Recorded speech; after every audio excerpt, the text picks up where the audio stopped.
Herkese merhaba arkadaşlar. Bugün de böyle bir örümcek adam yapacağız. Şöyle göz kısımları ve şu ortasında gördüğünüz örümcek kısmı keçeden, yani siyah keçeyle, şurada siyah ve beyaz keçe, şunda da kenardaki beyaz yerler siyahla çok fazla görünmüyor diye böyle beyaz iplikle bir geçiş yaptım. Şöyle şu şekilde de göstereyim. Şöyle arkası. Zaten komple bütün bir şekilde örülüyor. Yani şu iki ayaktan başlıyorum. Önce kollarını yapıyorum ayrı iki tane. Daha sonra ayaklardan bedeni, bedenden kollarını takıyorum. Daha sonra boyun kısmından tekrar arttırıyorum ve bu şekilde herhangi bir dikim yeri olmadan. Boyun kısmına da gördüğünüz üzere şöyle sallanmasın diye silikon, hemen şöyle göstereyim. Şunlardan şöyle 3 parçaya kestim. O şekilde geçirdim. Tel falan da koyabilirsiniz. Size kalmış. 2,5 numara tığla yaptım. Ve şöyle Alize'nin kırmızı ve lacivert ipiyle, dediğim gibi bunlar da siyah beyaz keçe. Zaten başka herhangi bir şey yok. Şimdi hemen şu kol kısımlarımızla başlayalım.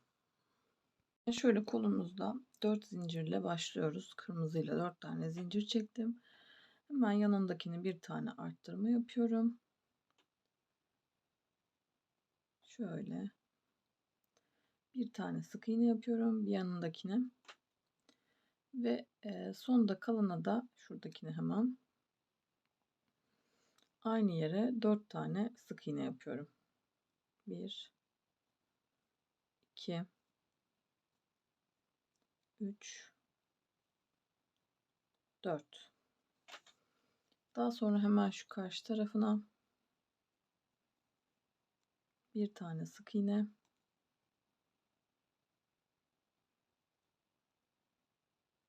bir tane arttırma yapıyorum. Ve sayımız 10 olacak. 10 sık iğne olacak burada. 2 4 6 8 10. Şimdi ikinci sıramızda hemen şuradan şu arkadan bir yerini yapayım önce.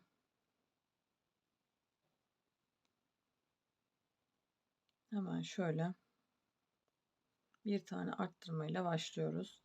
Şurada bir arttırma yaptım. 3 tane sık iğne yapıyoruz. 1 2 3. Daha sonra 2 tane arttırma yapıyoruz peş peşe. Birinci arttırma, ikinci arttırma,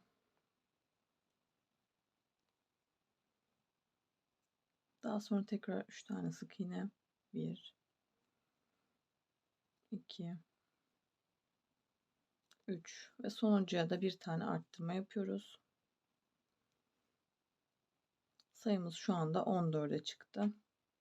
Bu 14 sık iğneyi 3 ve 4. sıramızda 2 sıra düz bir şekilde örelim. Şöyle 2 sıra 14 sık iğne ördüm.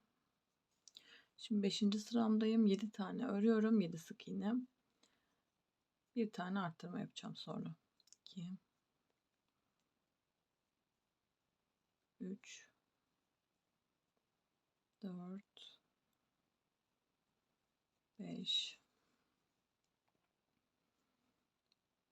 6 7. 2 4 6 7. Şurada bir tane arttırma yapıyorum. Kalan 6 taneyi düz bir şekilde örüyorum. 6. sırada hemen şöyle sıranın başında şuraya bir tane pıtırcık yapacağız. Yani şöyle tığımı üzerine aldım, bir defa içinde çıkarttım, kapatmıyorum. İkinciyi alıyorum, ikinciyi çıkartıyorum şöyle. Üçüncüyü alıyorum, tekrar çıkartıyorum. Şöyle dördüncüyü de yapıyorum. Daha sonra şöyle hepsini bir kere de çıkartıyorum ve buradaki kalan 13 taneyi düz bir şekilde örüyorum. Evet, şimdi 7. sırada da şöyle yapacağız. Şuradan şu, bakın şu baştakini ellemiyorum. Şuradakinden ve yanındakini bir tane azaltacağız. Ve kalan 13 tane yine düz bir şekilde öreceğiz. Yani sayımız toplamda 14 sık iğne olacak. Bu 7. sıramız. Daha sonra 8, 9, 10, 11, 4 sıra kırmızıyla düz bir şekilde öreceğiz. Evet, şöyle 4 sıramı ördüm. 12. sırada rengimi değiştim. Laciverte geçtim. Şimdi şöyle blue olarak arkadan 14 sıra renk geçişimizi yapacağız. Şöyle blue olarak hep arkadan 14 sık iğne. Sayımız 12. Ay, sıramız 12, pardon. Şu sırayı hemen bir şuraya kadar gelelim. Evet, 12. sıramızı tamamladık. 13'te de tekrar yine blue olarak şu arkadan 13. sıramızda da yine arka taraftan blue olarak 14 sık iğne yapacağız. O da yani tamamen şurada şöyle kol kısmında şerit gibi bir şey oluşsun diye. 13. sıramızda yine böyle arkadan yaptıktan sonra 14'ten 27'ye kadar yaklaşık 14 sıra düz bir şekilde lacivertle, hemen bakın şuradakini göstereyim. Şurayı düz bir şekilde öreceğiz. Sonra şurada yine bakın şöyle şerit gibi gözüksün diye onu da göstereyim. Şurada yine bir 3 sıra kırmızımız da var, onu gösterelim. Şimdi şurayı 14 sıra bir lacivertle örelim. Evet, 14 sıra ördüm şöyle maviyle. Hemen yine rengimi değiştiriyorum ve şu anda 28. sıradayız. Yine şu arka kısımdan blue olarak 14 sık iğne örüyoruz. 28. sırada bir sıra bunu örelim. Evet, 28'i arkadan blue olarak ördüm. 29'da da aynı şekilde bir sıra 14 sık iğne olarak yine sadece arkadan blue olarak örüyoruz. Böyle bakın, aynı şu bilekte yaptığımız gibi. Evet, son sıramızda yani 30. sıramızda da şöyle yapıyoruz. İki taraftan döneceğiz bundan sonra, ama şurada hemen başında bir tane azaltma yapıyoruz. 5 tane sık iğne örüyoruz. 1, 2, 3, 4, 5. Tekrar bir tane azaltma yapıyoruz. Ve kalan 5 sık iğneyi de düz bir şekilde örüyoruz. Kolumuz bu kadar.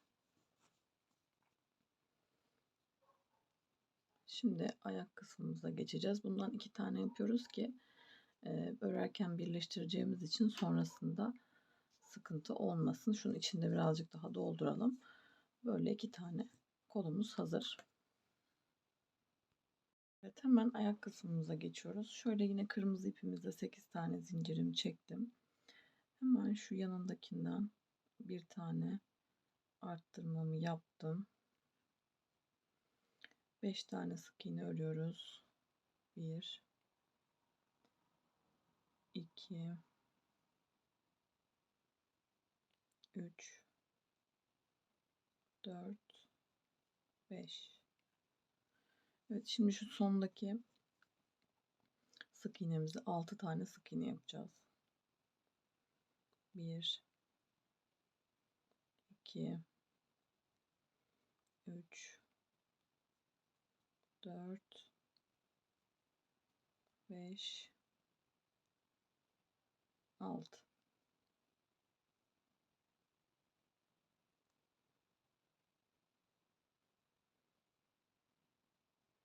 Hemen şöyle diğer taraftan da 5 tane sık iğne yine yapıyoruz. Birini yaptım. 2, 3, 4, 5.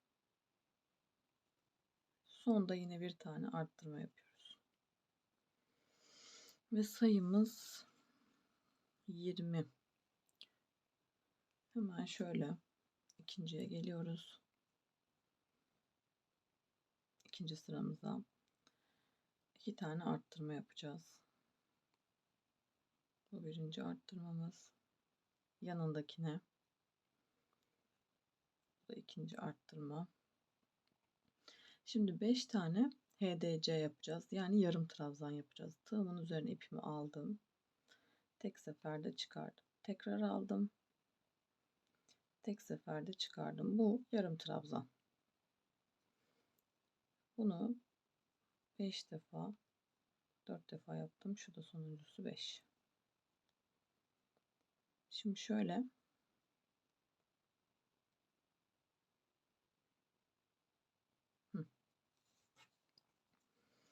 şuradaki arttırmalarımızın üzerine de yani 6 tane arttırmaya 6 tane daha arttırma yapacağız. Ama her birini HDC ile arttırma yapacağız. Yarım trabzan arttırma yapacağız. Yani aynı yere 2 defa HDC yapıyoruz.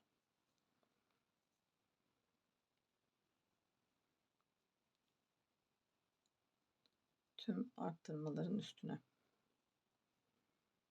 Bu üçüncü.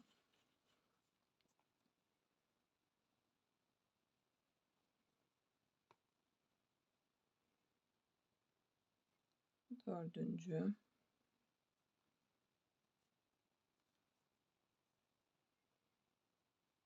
Beşinci. Ve şuradaki altıncı.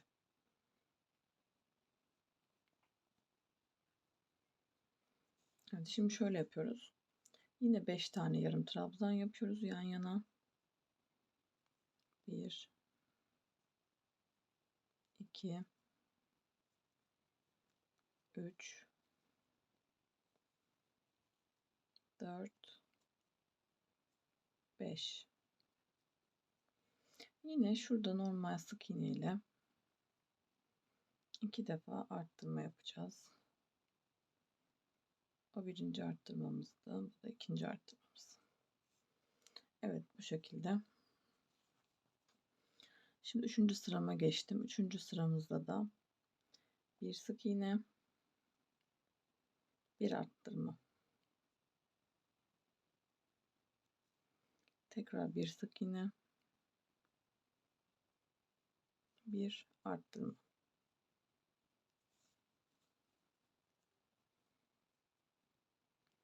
Ve şuradan tekrar 5 tane sık iğne yapıyorum. 1 2 3 4 5 şöyle. Şimdi şu arttırma yerlerimizi 6 defa bir sık iğne bir arttırma yapacağız. Bir sık iğne, bir arttırma. Ekranda da çok önüme çekip de görüntüyü bulanıklaştırmak istemiyorum. 6 defa burada bir sık iğne, bir arttırma yapacağız.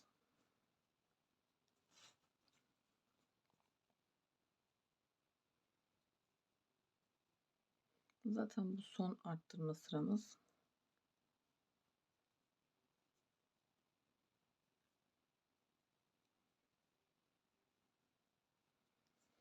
Şöyle hemen bakıyorum. Bir tane daha.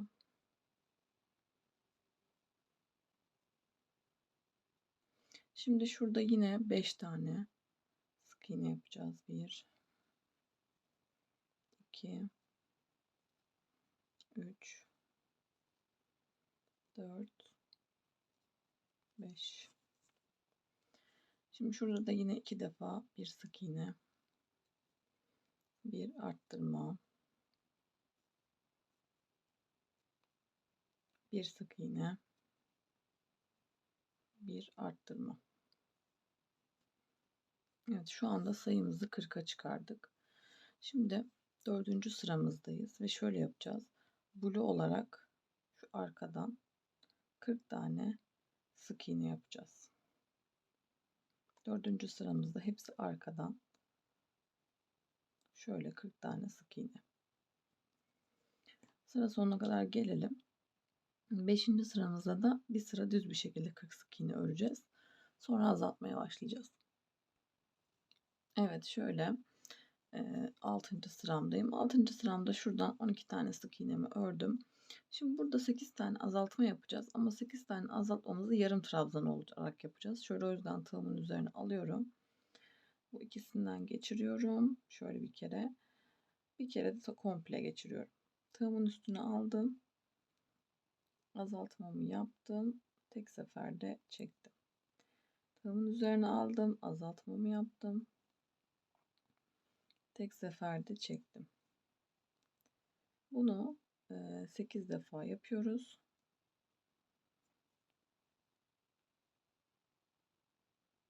Sonra kalan 12 taneyi de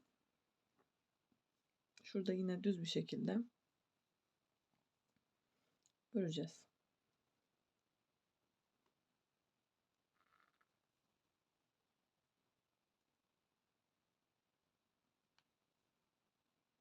Hemen şöyle bir sayalım.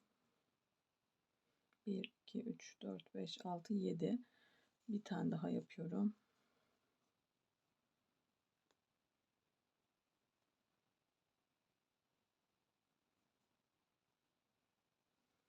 Şöyle. Şurada kalan 12 taneyi düz bir şekilde örüyorum. Sonra 7. sıramıza gelelim.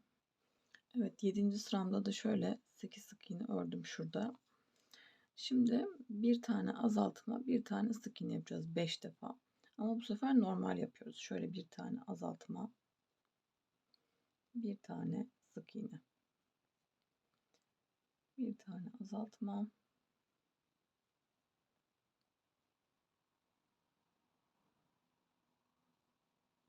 Bir tane sık iğne.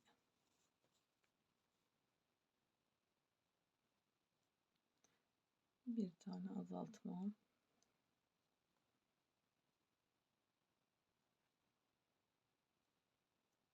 Hemen şundan sonra bir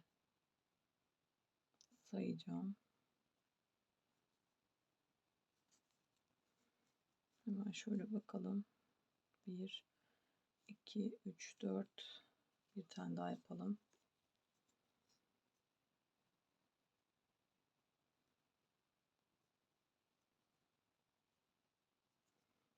Evet, 5 defa bunu yaptım. Sonra şurada tekrar bir tane azaltma yapıyorum. Kalan 7 taneyi de düz bir şekilde örüyorum.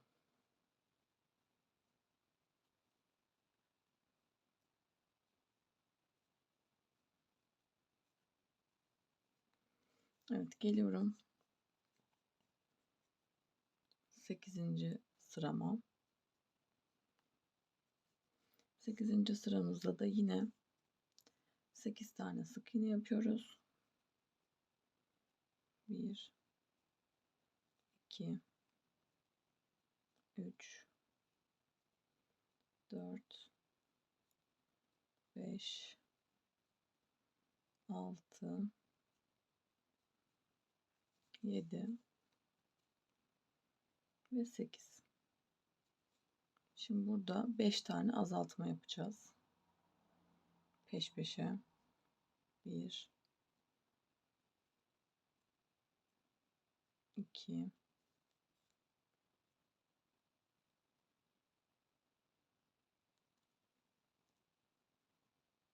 3,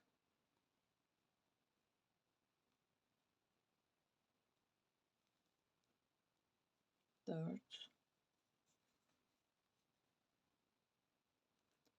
ve 5. Yine burada kalan 2, 4, 6, 8 taneyi düz bir şekilde öreceğiz. Şimdi 9. sıramda da yine şurada 8 tane sık iğnemi ördüm.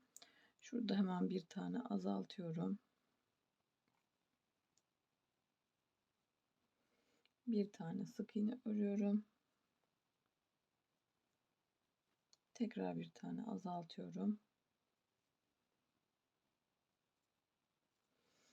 Kalan 8 taneyi de yine düz bir şekilde örüyorum. 9. sıramızda içini güzel dolduruyorum şu kısmı. Daha sonra 10, 11, 12, 13, 14, 15, 6 sıra 19 sık iğne olarak düz bir şekilde 6 sıra örelim. Evet, şöyle 15. sıramı da tamamladım. 6 sıra ördüm. Şimdi 16. sıramızda Hemen şöyle yine kırmızıyla 4 tane örüyoruz. 2 3 4 bir tane arttırma yapıyoruz şurada. Sonra 9 tane örüyoruz. 1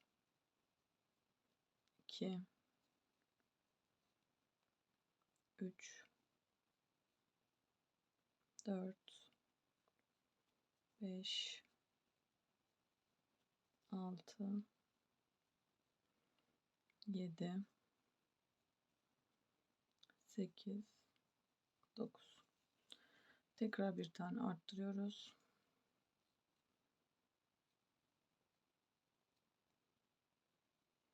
Tekrar şurada kalanları yine 4 sık iğne örüyoruz. Sayımızı 21'e çıkardık. 17. sıra. Yani şöyle yapıyoruz. Bir tane arttırıyoruz. Bir tane sık iğne yapıyoruz. Tekrar bir tane arttırıyoruz. 15 tane sık iğne örüyoruz.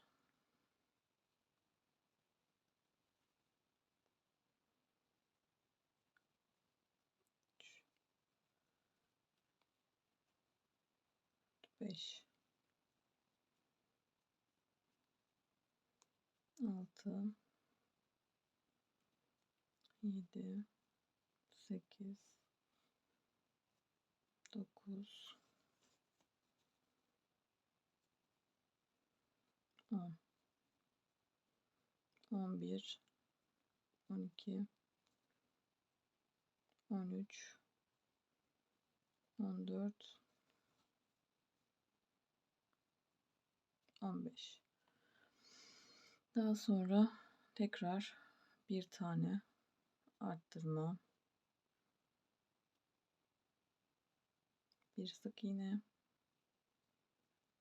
bir tane arttırma.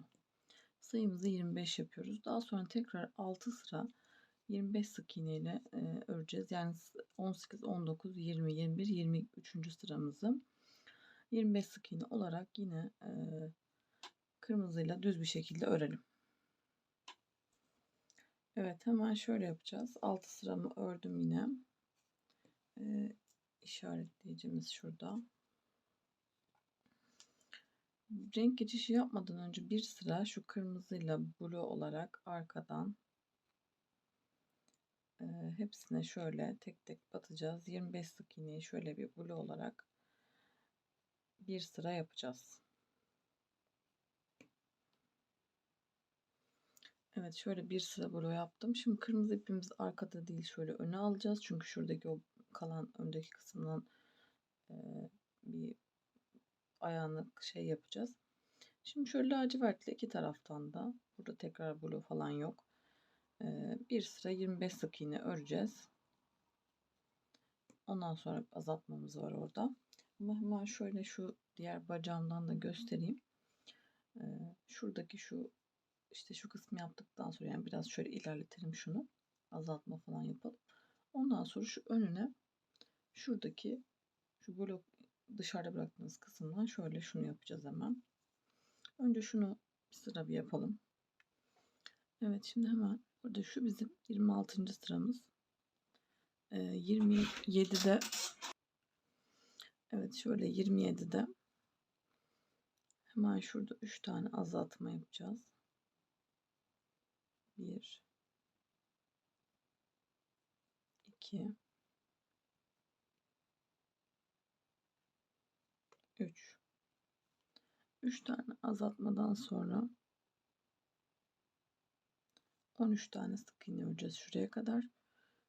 Şu son kısımda tekrar 3 tane azaltma yapacağız. Sayıyı 19'a düşüreceğiz ve sonra 28, 29, 30 3 sıra düz bir şekilde 19 sık iğne örelim. Sonra şu öndeki kırmızıdaki kısmını yapalım. Evet, şimdi o kısmı şurada 3 sıramı ördüm. Şimdi şunu şurada bıraktığım ipimden şöyle yapacağız hatta. Şurada 3 tane yan yana azaltma yapacağız. İkinci azaltmamız. Bir de çok sıkmıyorum ki bacağı sıkıştırmasın. Sonra şurada ilmek kaydırma yapacağım. 1 2 3 4 tane ilmek kaydırma yaptım. Bir tane sık iğne yapıyorum. Hatta şurada bir tane daha ilmek kaydırma yapalım. Tam ortalayalım. Bir tane sık iğne. Bir sonrakine bir tane yarım trabzan. Şimdi şurada da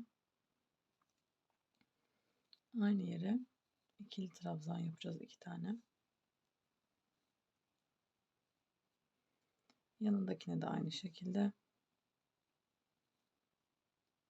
Bu birincisi.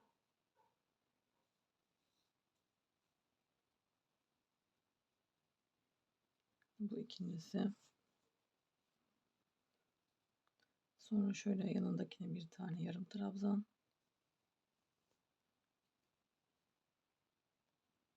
Yanındakine bir tane sık iğne. Hemen şöyle bakıyorum. Evet, önde. Sonra şuradan yine ilmek kaydırma 1 2 3 4. Sonra şuradakine de 2 tane azaltma yapacağız hemen. Bu 1. Bu da 2.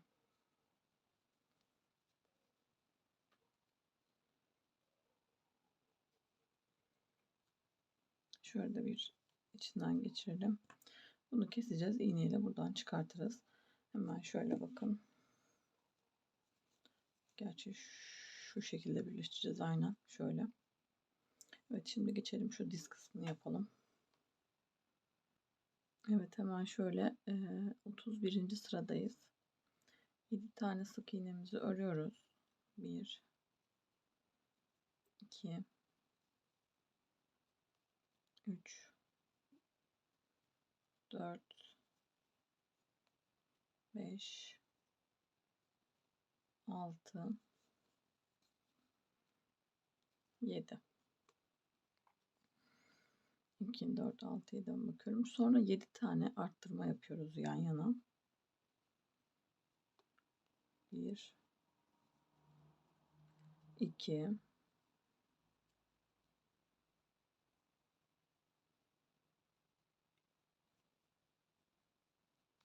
3. arttırma,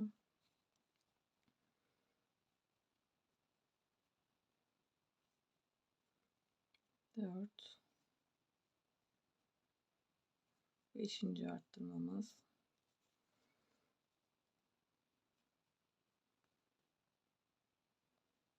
6. ve 7. şuradaki son. Kalan 5 sık iğneyi de düz bir şekilde örüyoruz. Sonra 32. sıramızda bir sıra düz bir şekilde 26 sık iğne öreceğiz. Evet, 33. sıramızda hemen şöyle yapıyorum. 9 sık iğne ördüm. Şurada düz bir şekilde. Şurada ön tarafta 5 tane azaltma yapacağım. 1 2 3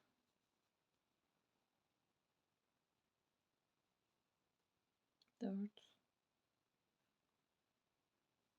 5. Kalan 7 taneyi yine düz bir şekilde örüyorum. Daha sonra 34 35 2 sıra 21 sık iğne düz bir şekilde öreceğiz. Evet, 2 sıra ördüm diz kısmını. Hemen 36. sıramızda Son bir arttırmalar yapacağız. Şöyle bir tane sık iğne ördüm. Bir tane arttırma yaptım. Sonra şurada 2 tane sık iğne daha örüyorum. Bir tane arttırma daha yapıyorum. Sonra 13 tane sık iğne örüyorum. 1 2 3 4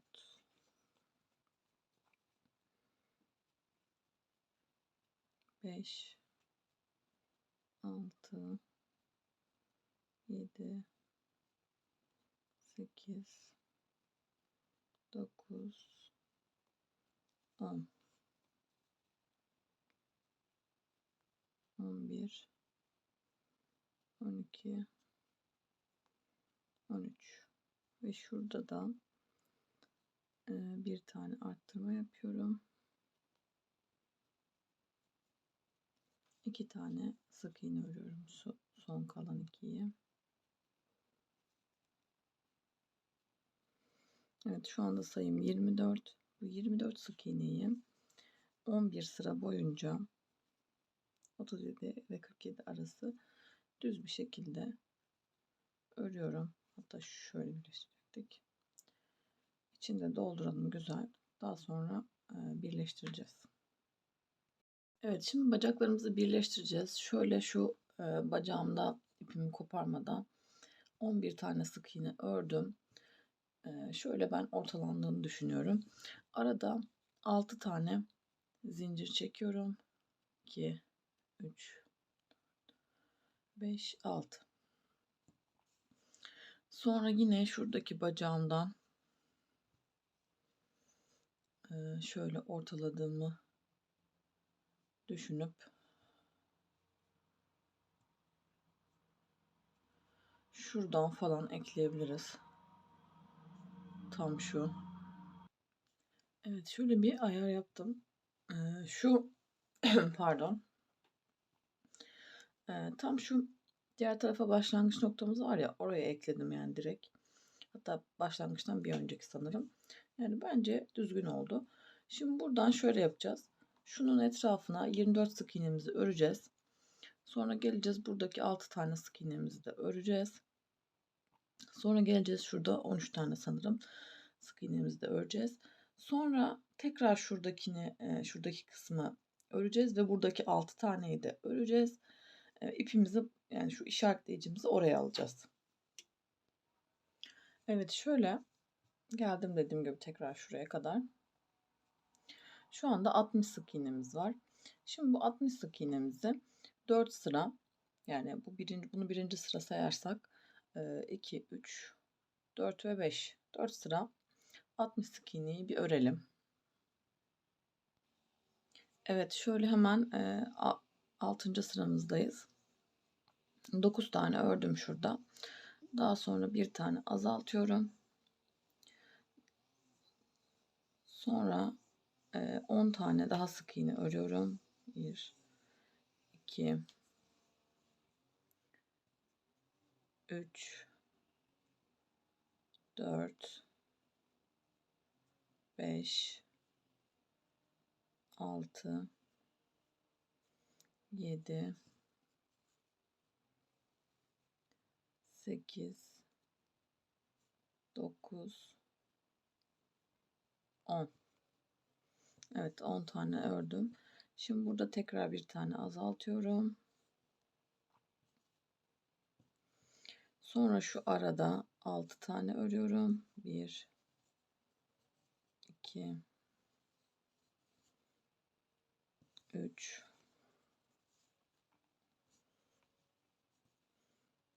4 5 6. Tekrar şurada bir tane azaltıyorum. Tekrar 10 tane örüyorum. 1 2, o da çıktı. 2 3 4 5, 6, 7, 8, 9, 10. 10 tane daha sonra tekrar bir tane azaltıyorum.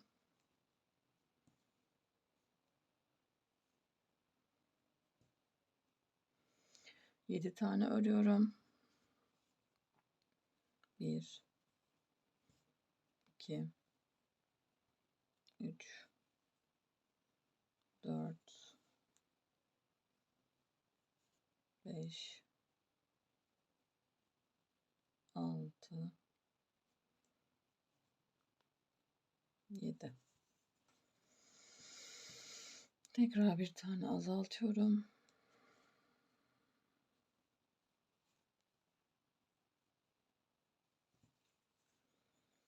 2, 4, 6 tane örüyorum ve şurada tekrar bir tane azaltıyorum.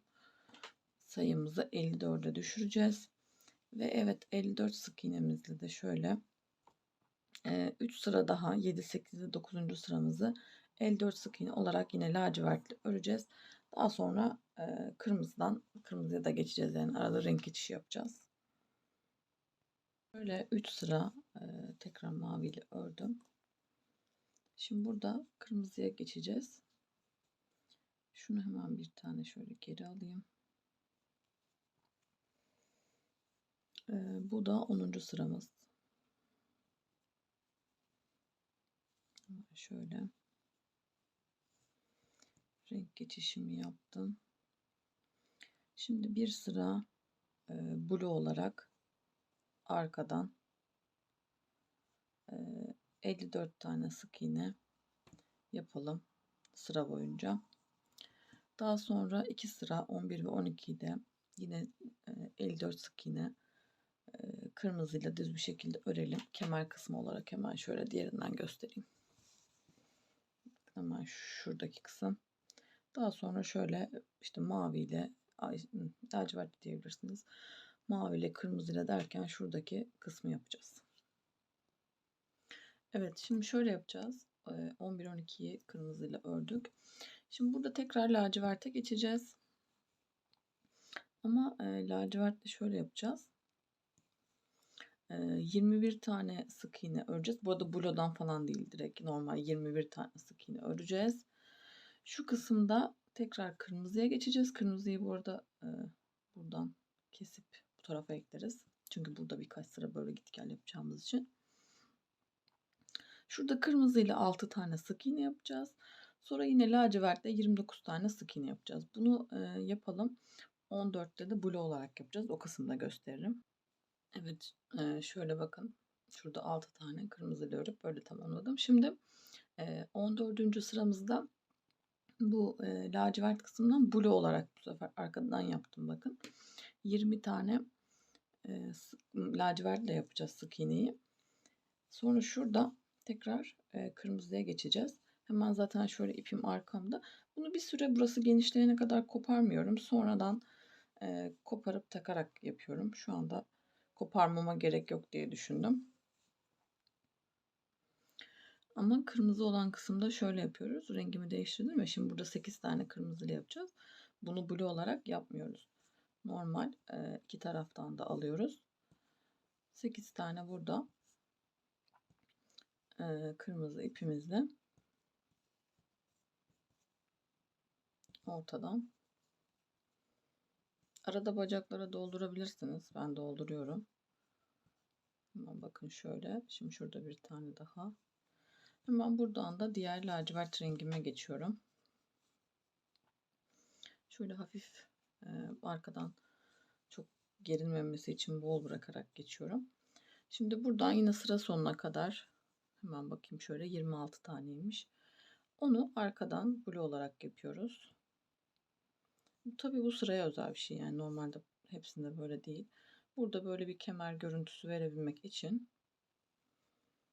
ürün de büyüdükçe ben böyle yukarı kaldırıyorum. O yüzden birazcık böyle bu kısımlar anlatarak olacak. Şimdi 15. sıramızda da şöyle yapacağız. Yine burada başlangıç noktamızı aynı değiştirmiyoruz. 15. sıramızda yine lacivertle iki taraftan alarak 19 tane sık iğne öreceğiz. Şöyle şuraya kadar. Şurada 10 tane kırmızı öreceğiz. Yani birer tane daha ekleyeceğiz buralardan. Ondan sonra kalan 24 tane sık iğnemizi de düz bir şekilde yapacağız. 16'da azaltma var. Onu yine göstereyim. Evet, şimdi şu 16. sıramızdaki azaltma kısmını hemen göstereyim. Şöyle işaretleyicimi de koydum yine. Şimdi şöyle yapıyoruz. Lacivertle 2, 4, 6, 7. 7 tane sık iğne örüp bir tane azaltıyoruz. Sonra şurada da yine 2, 4, 6, 7. Bir tane azaltıyoruz. Şu azaltmamızdan sonra bu ortada tabii birer tane daha ekleyeceğiz buradan. Kırmızı ipimize geçiyoruz. Sonra burada da 2, 4, 6, 7 bir tane azaltma yapıyoruz. Sonra burada yine 3 tane kırmızıyla örüyoruz. Daha sonra da yine 7 tane örüp bir tane azaltma yapacağız ya. 2, 4 tane de burada örüyoruz. Tekrar bir tane azaltma yapıyoruz. Hemen şöyle.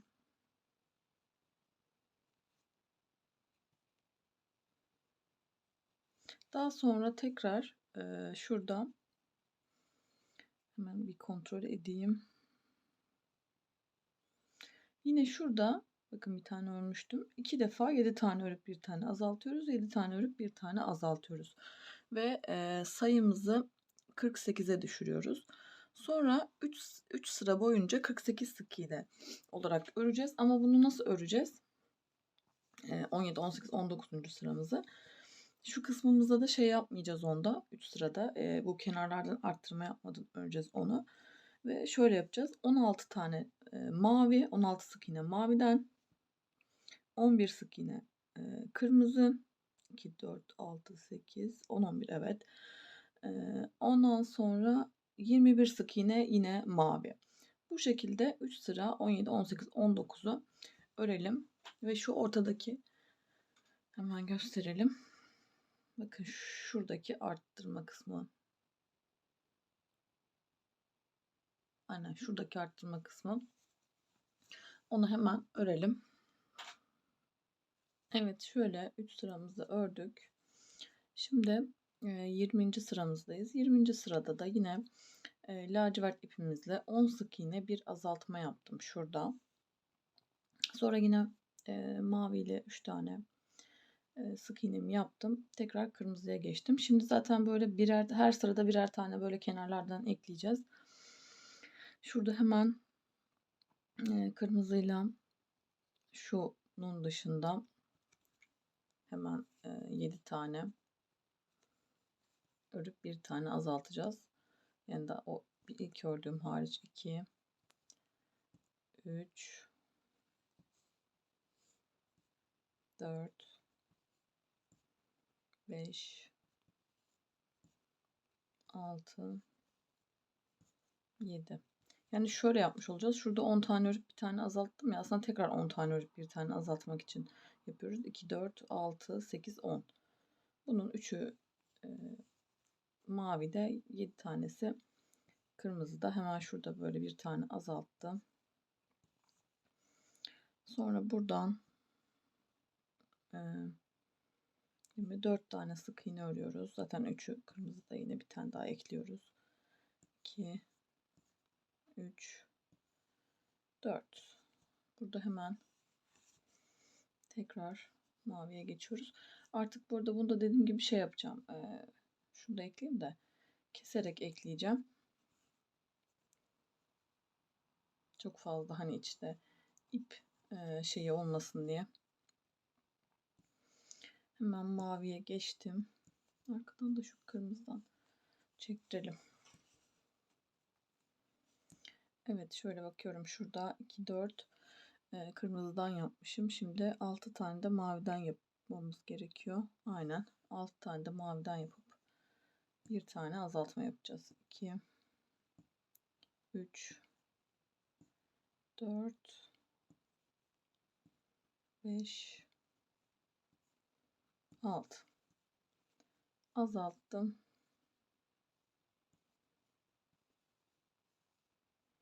Hemen şöyle. Sonra şurada yine 10 tane sık iğne, bir tane azaltma yapacağız. Daha sonra bu 20. sıramızdı bizim. Sayıyı 44'e düşürdük. Ve hemen 21. sıramızda şu gördüğünüz lacivertle 13 tane sık iğne yapacağız. Şöyle hemen 2, 4, 6, 8, 10, 13. Hemen şuradan yine kırmızıya geçeceğiz. Şöyle ekranı bir netleyelim. 13 tane lacivertle yapacağız. 21. sırada ortada 14 tane kırmızı yapacağız. Buradan da ekleyeceğiz. Daha sonra yine 17 tane lacivertle yapacağız. Lacivert nasıl, maviyi sürekli tekrarlıyorum. Evet, şöyle 21'de tamamladım. Şimdi 22. sıramızda da şöyle yapacağız. Zaten bu şimdi 23'te de arttırma azaltma yok, sonrasında var. Şöyle yapıyoruz. 22'de 12 tane sık iğne örüyoruz. Buradan tekrar kırmızı ekliyorum. Şöyle bir şey yapalım. 12 tane maviyle ördüm. Ondan sonra 16 tane bir buradan ekliyorum. Kırmızıyla örüyorum. Sonra şurada 16 tane de tekrar maviyle örüyorum. 23'te de 11 tane maviyle ördüm. Tekrar 18 tane ortada kırmızıyla ördüm. Tekrar kalan 15 taneyi maviyle ördüm. Sayı hala 44. Sadece dediğim gibi şuralardan birer ekleme yapıp ortayı genişletiyoruz. İçini birazcık daha dolduralım. 24'te tekrar bir azaltmamız olacak. Evet, şöyle 24. sıraya geldim. İçini birazcık daha doldurdum. O yüzden burada örmem biraz zor olacak. Hemen şöyle 24'te 2, 4, 6, 8, 9 tane örüyorum. Bir tane azaltacağım.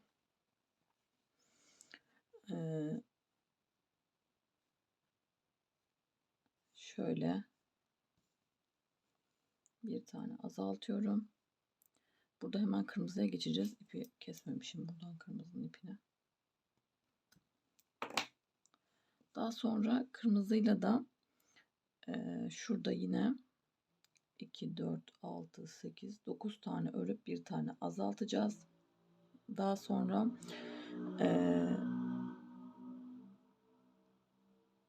2, 4, 6, 7 tane daha öreceğiz. Yani şurada kırmızıya birer tane eklemiyoruz. Onu kontrol ettim. Hemen şöyle kırmızıya geçiyorum.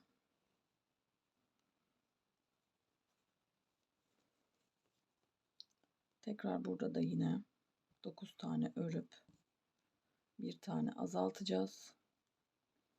2, 3, 4, 5, 6, 7, 8, 9. Bir tane azaltıyorum. Şurada tekrar 7 tane örüyorum. 1, 2, 3. Çok mu ekrana yaklaştırdım? 4, 5, 6, 7.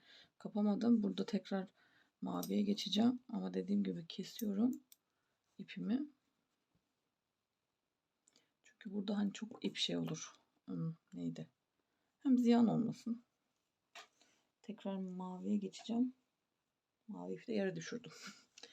Tekrar maviye geçeceğim. 7 tane kırmızıdan yapmıştım ya. Hemen şöyle söyleyeyim onu. 7, 8, 9. 2 tane de maviden yapacağım. Bir tane daha azaltma yapacağım burada. Ondan sonra tekrar şurada bir tane daha 9 tane örüp bir tane azaltma yapacağım. Sonra geleceğim 25. sırama. 25. sıramda da arttırma azaltma yok.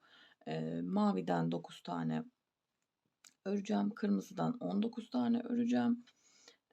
Yani muhtemelen şurada 2, 4, 6, 8, 9. Şuralara birer tane ekleyeceğiz yani.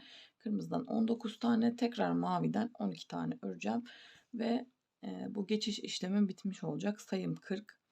26. sıramda da bir sıra sadece kırmızıyla, yani şöyle komple 40 sık iğne öreceğim. Daha sonra kollarımızı birleştireceğiz. İçini yine birazcık dediğim gibi doldurabilirsiniz. Evet, şöyle birazcık daha içini doldurdum. Şu anda 27. sıradayız. Şimdi 7 tane sık iğnemi ördüm şuradan kırmızıyla. Şimdi kolumuzu birleştireceğiz. Kolumuzu da şöyle çok geride de kalmasını istiyorum. Şöyle 7 tane şuradan. Yani 7 taneyi hem koldan hem dirsekle beraber öreceğiz. Şöyle şunu bir netleyeyim bakayım, netleyecek mi?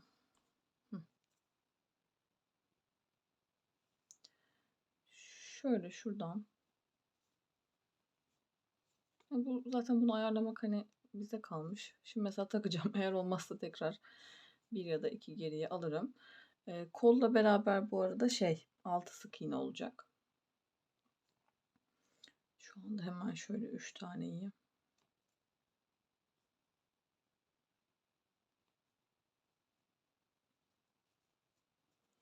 Şöyle 3, 4,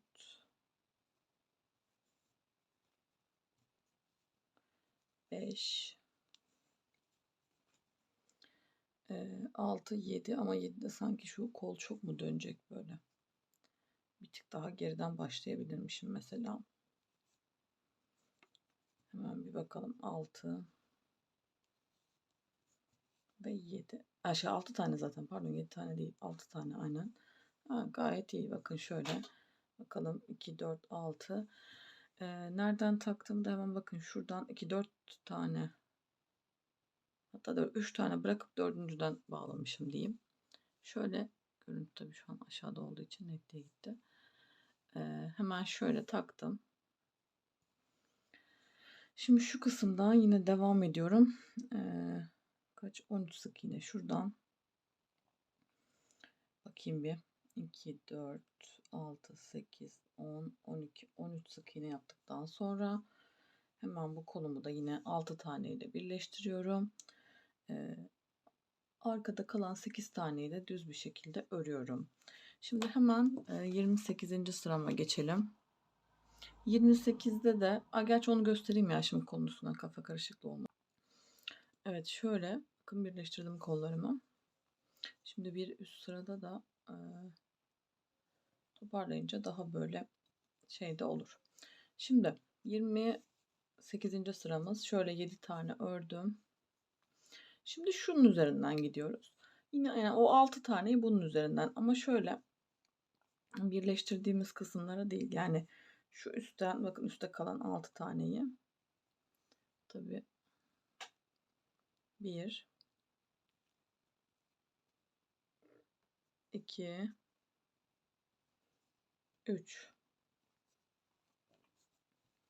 3 tane de şuradan, yani o altta birleştirdiğim 6 tanenin kalan 6 tanesini de şöyle üstten örüyorum. Daha sonra yine şuradan 13 tane sık iğnemi örüyorum. Bakın şöyle daha toparlanmış bir hal aldı. Hemen şuradan 13 tane ördükten sonra yine şu kısımdan örüyorum. Tekrar burada kalan 8'i de örüyorum. 29. sıramızda da şöyle yapacağız. 5 defa azaltacağım, 6 tane sık iğne öreceğim. Azaltacağım, 6 sık iğne. Böyle 5 defa öreceğiz. Sayıyı 35'e düşüreceğiz. Sonra 30. sırada gelelim. Zaten sonra birkaç azaltma sıramız var. Evet, şöyle bir sıra 29'da dediğim azaltmayı yaptım. 30'da da şöyle yapıyoruz. 7 tane sık iğnemi ördüm şuradan. Yaptığı için de artık böyle şekil bulamıyorum. 7 tane sık iğneden sonra, hatta söyleyeyim ya, yapacağım değil mi? Şöyle yapacağız. 7 sık iğneyi ördüm. Şimdi burada azaltacağım. 2 sık iğne öreceğim. 5 defa azaltıp 2 sık iğne öreceğim. Daha sonra kalan 6 taneyi de düz bir şekilde öreceğim. 31'de tekrar göstereyim. Şurada bir düzeltme yapayım. Şurada dedim ya, azaltıp 2 sık iğne 5 defa yapacağız. Bunu yaptıktan sonra şurada bitti mesela. Şurada tekrar bir azaltma yapacağım. Ve kalan 6 taneyi öreceğim. Onu dedim söyleyeyim. Evet, şöyle şimdi kollar biraz daha yukarıda duruyor ama şu bir sıra daha azalttıktan sonra şu kısımlara da birazcık daha doldururuz, omuz kısmına. Şimdi bu bizim 31. sıramız. Şöyle yapıyoruz onda da. 4 tane sık iğnemi örüyorum. Daha sonra buradan itibaren azalt 2 sık iğne. Bunu yine 5 defa yapıyorum. Sonra o bittikten sonra bir tane daha azaltma yapıyorum ve kalan 3 taneyi düz bir şekilde örüyorum. Sayımı 23'e düşürüyorum. Evet, bunu da yapalım. Şöyle bir tane daha hatta azalttım. Yani 31 demiştim. 32 de yaptım. Öyle göstereceğim. Çünkü burada öremiyorum artık. Şöyle 32'de hemen şurada bir tane şöyle çevireyim. Şurada bir tane azalttım. Daha sonra tekrar bir azaltma 2 sık iğne olarak 5 tane yaptım. Sondakinde bir tane sık iğne ördüm. Sayıyı 17'ye düşürdüm. Şimdi 33'te de 5 sık iğne öreceğiz. Bir tane azaltacağız. 4 sık iğne öreceğiz. Bir tane daha azaltacağız. Tekrar 4 sık iğne öreceğiz. Ve sayıyı 15'e düşüreceğiz. Sonra 34, 35'i 15 sık iğne yapacağız. Daha sonra kafa olarak devam edeceğiz. Yani demiştim zaten kafa bütün devam ediyor diye. Yani sonra buradan böyle arttıracağız ve kafayı öreceğiz. Hemen şimdi şu dediğim sıraları yapalım. Kafamızın olduğu kısma devam edeceğiz. Burayı tekrar böyle hani 1, 2, 3 olarak gidebiliriz sırada. En son işte 34, 35, 15 sık iğne boynumuzu ördük ya. Daha sonra da mesela kafadan 1 ile devam edelim yine. Zaten hemen şurada 10'da yaptım. Bir de 15 tane arttırma yapıyoruz ve sayıyı 30'a çıkartıyoruz. İkinci sıramızda da şöyle yapacağız. 4 tane öreceğiz, 1 tane arttıracağız. 6 defa yapacağız bunu. Sayımızı 36'ya çıkartacağız. Hemen bunu da yapalım. Evet, şöyle 4 sık iğne bir arttırmamızı yaptım. Şu 3. sıramdayım. Şimdi şöyle yapacağız. 2 sık iğne bir arttırma sıra boyunca. Ben şunu bir sayayım da 1, 2, 3, evet 4. Pardon, 3. sıra. 1, 2, 3 aynen. Arttırma kısmından sayıyoruz. 3. sıramda da 2 sık iğne bir arttırma yapıyorum. 12 defa sayıyı 48'e çıkarıyorum. Sonra 4. sıramda 3 sık iğne bir arttırma yapıyorum. Sayıyı 60'a çıkartıyorum. Evet, bu kısmını da yapalım. Evet, şöyle 3 sık iğne bir arttırmamı da yaptım. Sayımız şu anda 60 ve 5. sıramdayım. 5. sıramda da şöyle yapıyorum. 19 tane örüyorum, bir tane arttırıyorum. Bunu 3 defa yapıyoruz. Sonra 6. sırada da 6 sırada bir yazarken karışıklık oldu herhalde de. Her neyse, bir sırada düz bir şekilde 63 sık iğne öreceğiz. Sonra yine bir iki arttırmamız var. Evet, hemen şöyle bir düzeltme yapacağım. Sırada karışıklık yokmuş. 1, 2, 3, 4, 5, 6, 7. Yani 6, 7'yi 2 sıra 63 sık iğne olarak örüyoruz. Şimdi 8. sırada da şöyle yapıyoruz. 20 ben çünkü şu an hani bunu yükseltsem de ayaklardan dolayı burada öremiyorum. O yüzden söylüyorum. 26 sık iğne örüyoruz. Hatta bu kısımda ekranın bir köşesine bunu yazarım kafanız karışmasın diye. 26 sık iğne ördüm. Daha sonra bir tane arttırıyorum. 2 tane örüyorum. Bunu 3 defa yapıyorum. Şurada bir yerde. Daha sonra bittikten sonra o bir arttırma 2 sık iğne 3 defa yaptım. Tekrar bir arttırma yapıyorum. 5 tane sık iğne örüyorum. Tekrar bir arttırma 2 sık iğne 3 defa yapıyorum. Tekrar bir arttırma yapıyorum. Ve kalan 12 tane sık iğneyi düz bir şekilde örüyorum. Sayıyı 71'e çıkarıyorum. Daha sonra 4 sıra 71 sık iğne örüyoruz. Sonra aynı sıralamayla azaltıyoruz. Yani 26 tane örüyoruz. Bir tane azaltıyoruz. 2 sık iğne örüyoruz 3 defa. Tekrar bir azaltma, arada 5 sık iğne, tekrar bir azaltma, 2 sık iğne 3 defa. Ben bu dediğim kısmı şeye yazayım. Ekranın bir köşesine yazayım, kafanız karışmasın. Daha sonra 14 ve 25. sıra arasına 12 sıra 63 sık iğneyi düz bir şekilde örüyoruz kafada. Zaten daha sonra da full azaltıyoruz. Hemen şundaki gibi mesela yanına alıp göstereyim. Şöyle ikisinde de şöyle düz ördükten sonra 26. sırada mesela 14 ile 25 arası dedim ya. Orada hemen önce bir şöyle yapıyoruz. 19 sık iğne, bir azaltma 3 defa yapıyoruz. Arttırırken de kullanmıştık zaten. Sayıyı 60'a düşürüyoruz. Daha sonra 27'den sonraki kısımda full şu şekilde 8 tane örüp 1 tane azaltma, 7 tane örüp 1 tane azaltma, 6 örüp 1 azaltma, 5 örüp 1 azaltma falan. Ben kafadaki bu kısmı ekranın bir köşesine, hatta açıklamaya falan da yazabilirim karışmasın diye. Bu şekilde azaltıyoruz ve kapatıyoruz. Şimdi gelelim. Zaten şöyle bakın. Şu kısımları ekran görüntüsü gibi alıp hani şeyde de yapabilirsiniz. Siyah ipimi ikiye ayırıp önce şöyle dikine çizgiler yapıyorum. Daha sonra bunda enine önce. Bunlarda da dikine çizgi yapıp hepsini aynı şekilde şu göz için hemen şöyle bakın çiziyorum. Siyah keçemin üzerinde önce dış kısmını, ondan sonra da beyaz kısımlarını. Örümcek için de şöyle bir örümceğim var.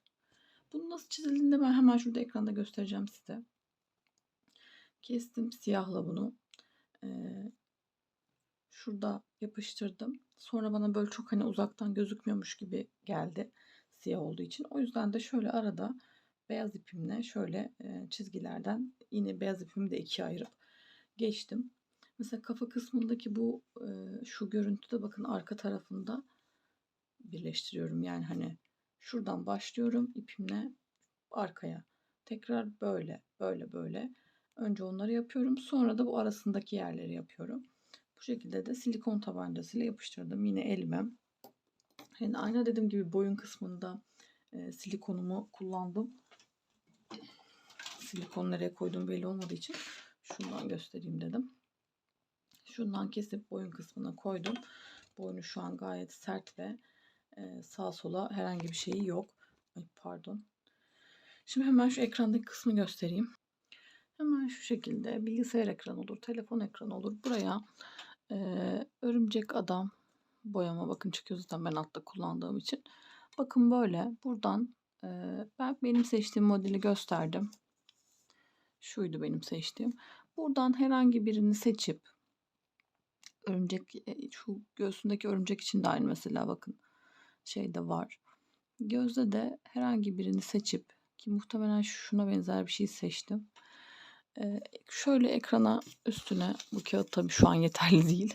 Boyutunu sizin ördüğünüz oyuncağın boyutuna göre ayarlayıp koyup çiziyorsunuz. Daha sonra kesiyorsunuz keçeden. Bu şekilde örümcek de aynı şekilde. Dediğim gibi başka göstereceğim de bir şey yok herhalde. İngilizce altyazı otomatik olarak ekliyorum. Bir arkadaş yorum yapmıştır Rusça altyazı da ekler misiniz diye. Onu da ekliyorum. Başka eğer altyazı eklememi isteyen arkadaşlar olursa farklı dillerde yorumlarda yazarlarsa ona göre eklerim ürünlere. Bitiminde paylaşırken beni de etiketlerseniz sevinirim. Tekrar örecek arkadaşlara kolay gelsin diyeyim şimdiden. Bir de boyutunu ölçelim. Boyutunu da hiç ölçmedim bu arada. Hemen şöyle bir 30 santim vardır diye düşünüyorum zaten. Yaklaşık 32 santim, 33 santim falan. Şöyle. Örecek arkadaşlar şimdiden kolay gelsin.